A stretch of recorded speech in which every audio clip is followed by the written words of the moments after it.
Dear Eva, thank you so much for finding time to speak to Global Loyalty Organization and congratulations on the recent announcement by Lufthansa Group on launch of Lufthansa Group Retail Media. A very ambitious announcement. We would love to know more. I think the key goal was to try to personalize and monetize first-party passenger data. Can you guide us a little bit on the vision, strategy, and the gap that this initiative will fill in the market? Thank you, Anastasia. Thanks for inviting. It's very privileged to be here and having this interview with you.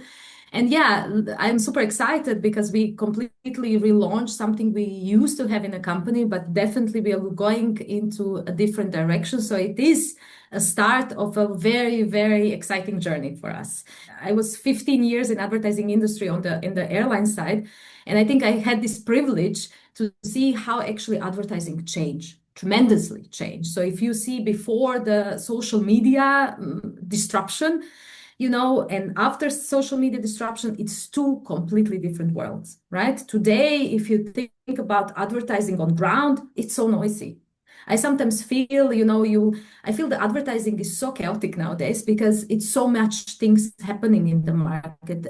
Sometimes I feel I'm on this journey, I want to catch up this plane. So I'm basically running through the airport trying to find my gate. And on my way, there's people sending me flyers, brochures, information, messages, and I'm just overwhelmed. My mindset is like, I don't have time for that. I don't have energy for that. I just want to go and do what I need to do, board my plane. So what I do, I collect all of those messages, information, and then I trash them in the bin before I actually go on board. Now, this is what's happening on the ground, and I have a few pure admiration for all the advertisers out there because to break through that noise with a campaign and their brand, it's a master skill. Now, what happens on the air is a completely different world. And I always feel this is exactly the gap, but also exactly our vision when it comes to, retailing media in air, because it is a little bit of this before social media world. There is this undivided attention. There's this piece. It's all less noisy. And why? And I think in airline industry, if you go to airliners, we often talk about altitude mindset switch. It's very common in airline industry. And you probably know it because once you board the plane, suddenly noise is gone. It's all peaceful. Suddenly you are actually in the mindset where you're like having a time. I mean, you're locked with us in this cabin for multiple hours. You have this attention. You are actually open to experience something new. You're curious. The famous tomato juice. Think about tomato juice. It's one of the favorite beverages on plane. Did you ever saw a person going to a bar and ordering tomato juice? I swear I never saw that. I don't even think any bar serves tomato juice. There is a reason because we don't drink it on the ground. Yes, it tastes better on the higher altitude, but at the end of the day, we are more curious, we are more open to experience, and we have this enormous attention and willingness to try something new. So putting that in a retail media perspective gives an amazing opportunity for brands, for the customers, but also for us as a company to really work with this attention, make it customer fit, make it successful for the brand, and ultimately commercially viable for us. And this is indeed the gap we want to fill, but also the strategy we're aiming for. You touched upon on this undivided attention after the customer rushes through the stressful time of passport controls and boarding and check-ins and then sits in the seat. Currently, Lufthansa Group has already quite advanced a personalized proposition for the customers. What are the new features? What is the new value for customers that this retail media will deliver? So indeed, we do have quite advanced possibilities to really target the ad to that customer, right? But there are still many, many possibilities when you look at the personalization sector, which we didn't touch. The reason is very simple. Sometimes we lack a technology, yeah, and we're not able to do that. So particularly, we are very, very excited about the new Wi-Fi connectivity, which we just acquired. So as of summer this year, some of our aircraft will fly with the fastest Wi-Fi connection we have currently in the market. And this is the Starlink technology we acquired. And this gives us a possibility not only to personalize further, but to load messages better, to provide formatting for the messages we couldn't have on the previous technology. And this is something which is a complete new world for us in a retail media, which we could not ever hoped for before we had such a technology on the market. So I think that is a true game changer when you look at what will change going forward. If we touch a little bit more about personalization and first-party data, airlines are sitting on the treasure trove, right? You know, the date of birth, you know, the route, you know, the frequency of the flyer.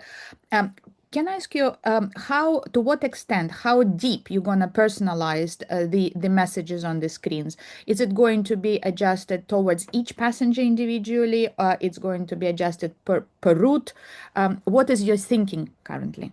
Yeah, so indeed, I think if you think about the industry, I would say we are in a very lucky position because we have this very rich data, because we control quite a big travel journey chain. Plus, we are a legacy company in a way. Most of our airlines are, we celebrated Lufthansa 100 years. Imagine what is the data points, the level of data a 100-year-old company has. Yeah. If you compare us to any other industry, probably I would say finance has a similar amount of data richness. But indeed, we are unicorns in terms of data. And indeed, the data management, the first party recognition, identification of the customer and profiling is this key ingredient to unlock the door of this big retail media world. Now, when we talk about personalizing, obviously the ultimate idea is that you and me sit next to each other, but our screens look completely different because it's completely understandable for the company that you and me have different needs and we are served with different offers, advertising, etc. I do have always a little stomachache when we talk about personalization very, very openly, because I would say there's two extremes of personalization. If it's done right, then it's very useful. But then there is this personalization which is creepy.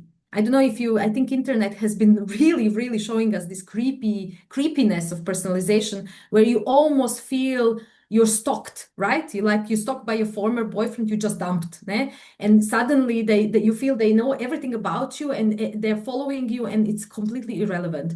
So this is part of the personalization where we put a high boundary and we say, this is not where we are going to do. So for us, when we talk about personalization, is less is more, right?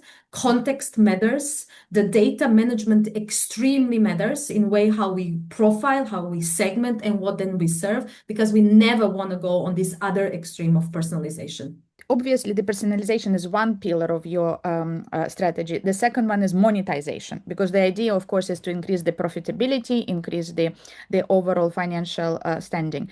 Can I ask you, obviously, you will be looking into the coalition of partners or, other providers that fit into your brand, that fit into your customer needs. How do you approach that? Is it a particular, selection of the sectors that you will offer? Maybe hotels and hospitality, maybe cruises, maybe retail. So can you shed a light on that one? Yeah, so basically, when you look about monetization, then you look a little bit also about customer experience in total, right? Especially because we as a group, we operate in the premium segment. So we are very cautious about the premium customer experience. And this is something when comes, monetization and customer experience, they're usually in conflict, right? So the key word for us is to find that beautiful balance between two of them, because we know in the company we will never trade off the premium experience we have been building for many, many decades, right? So if you look at the customer experience team, they will always talk about seamless, effortless, no disruption. And this is something where we say this stops, right? So in order to make then, monetization very successful, we will be looking in curation and context rather than in volume, right? That doesn't mean we will now have specific partner or partnership or industries which we will, blacklist, not at all. But we will look that basically we don't scream with your advertising on every touch point, right? So for example, if you look at our lounges, today, even if you walk in the lounges in Vienna or in Zurich or in JFK in New York, you will see there is not a lot of screens. In a traditional thinking of how to monetize, you will usually place a lot of screens to get a lot of spaces for advertising to sell more. Our idea is not to have a screaming lounge, not, transfer the lounge experience into New York Times Square. Our idea is to keep the same amount of, let's say, screens. So today, if you go in our lounge, you have maybe 10 screens per 2,000 square meters. That's nothing. If you think about the volume, think about your home. You probably live 80, 90, 100 square meters, and you probably have a laptop and a TV. That's already two. That's already much more than we provide in a bigger lounge context. So we will definitely keep the customer experience as a top priority for us. But in order to still be successful without having a volume, the context for us is amazing word. So we will give a guidance to any partner from any industry, let's say insurance company who wants to promote insurance offer. We will give them really good context where to place this offer and advertising. We know that probably insurance offer is much more relatable if you give it to a pre-flight communication towards the snowboarder who is, departing London to go to Zurich for a ski, then give that across all touch points on his return flight where maybe this offer is not relevant to him. So context for us is a business success. And you are sitting in the very unique position because you are part of the Lufthansa loyalty team, but you are also the head of the retail media. Can you guide us on the way or synergies or coordination, how this new initiative will work with the Lufthansa's the main Miles and More team and loyalty proposition? We are seeing some of the largest global airlines, such as United and Delta, all tapping toes into this retail, Yeah, the new area of this retail media. indeed. And that's why it's so interesting for us how the loyalty is used and how the loyalty program enhances this whole initiative. So there is indeed a reason why retail media maybe is currently sitting in some of the companies, or probably most of the companies, in the loyalty unit rather than what you say typically should maybe go in marketing, right? And there's a reason because obviously the loyalty programs have this rich data. Yeah, they are the richest in terms of the data because they actually have the data of repetitive purchase. So the data level, the depth of the data is there the most profound. Yeah, and this is where you can work on the very, very specific targeting and personalization options. That's a reason. If you look at from a loyalty program perspective, and I would say today that I think goes for all loyalty programs, rather regardless if they're airline programs or any others, is that being rewarded for purchase or repetitive purchase, it's almost a commodity today. I mean, you feel a little bit offended if you don't get a reward in your grocery store where you constantly buy, right? You're like, you don't have a bonus card, maybe I'm not going to go here.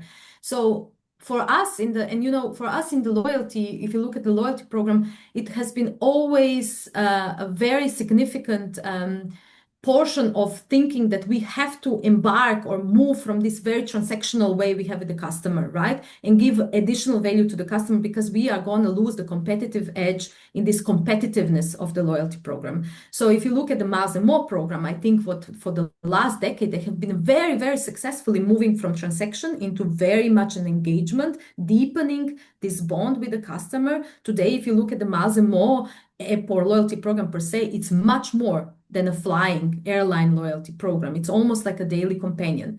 Now, how does that work with the retail media and how does that add value to a loyalty? This is, I think, where the magic actually happens.